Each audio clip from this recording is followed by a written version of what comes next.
In the current geopolitical arena, the war is now effectively the reverse. And this might be a bit controversial, but I'm going to suggest that the war has become a proxy for a rebellion by Russia and the rest against the United States. I'm going to talk a little. Hi everyone and welcome to the corner. Here in this corner, we believe that every man is created equal, and the idea that one nation or one race is exceptional to the other is foolish. Today I'm going to give you the reasons why I think the world is turning their back on the United States and their NATO allies. States, or the collective West, that's the US and its European and other allies, against Russia. In the current geopolitical arena, the war is now effectively the reverse. And this might be a bit controversial, but I'm going to suggest that the war has become a proxy for a rebellion by Russia and the rest against the United States. I'm going to talk a little. We have learned a lot from colonialism. For some reason, these ideas or these ways of doing things are still rooted in our society, especially here in Africa. That is one of the main reasons why Africa is still where it is today. It's mainly because of political interference and political corruption by our leaders and the West, based on how their financial institutions are set. These institutions are set to be biased towards Africa, to destroy our African economy so we can be dependent on them. So today, here in this corner, I'm going to give you some of the reasons why I think the world is turning their back on the United States and their NATO allies. International resistance, and in some cases, open challenges to continued American leadership of global institutions.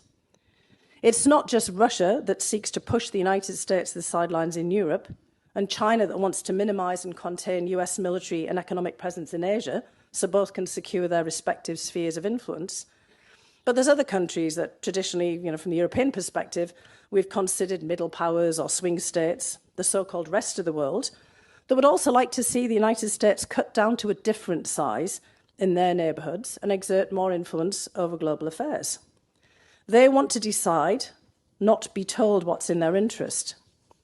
So in short, in 2023, we hear resounding no to US domination and see a marked appetite elsewhere in the world for a world without a hegemon.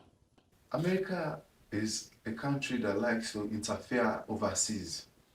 They like to invoke their will on other countries. They like to force their demand, their wishes on other countries. And if you do not fall in line with this demand, countries like Iraq, Afghanistan, Libya, you see, these guys, they tell you either our way or the highway.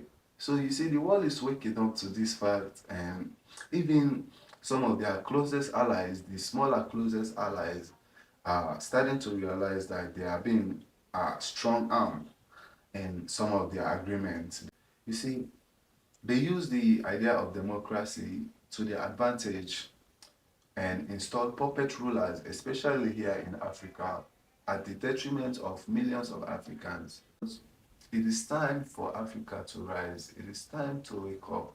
I believe in my generation, there are millions of Africans, young Africans that think the way I do. I believe in our generation, when we have power, it's going to be a different Africa, as it is a different Africa right now. Because us, the younger youths, we own the future.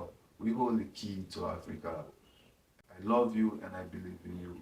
Here in this corner, this is how we operate. We say it how we see it. We don't claim to know anything. We use the facts and the evidence that is already out there to base our conclusion.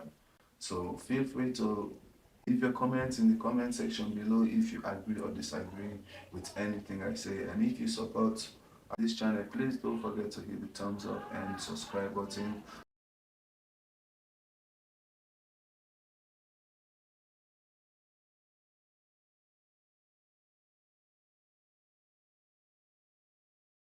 Stay blessed.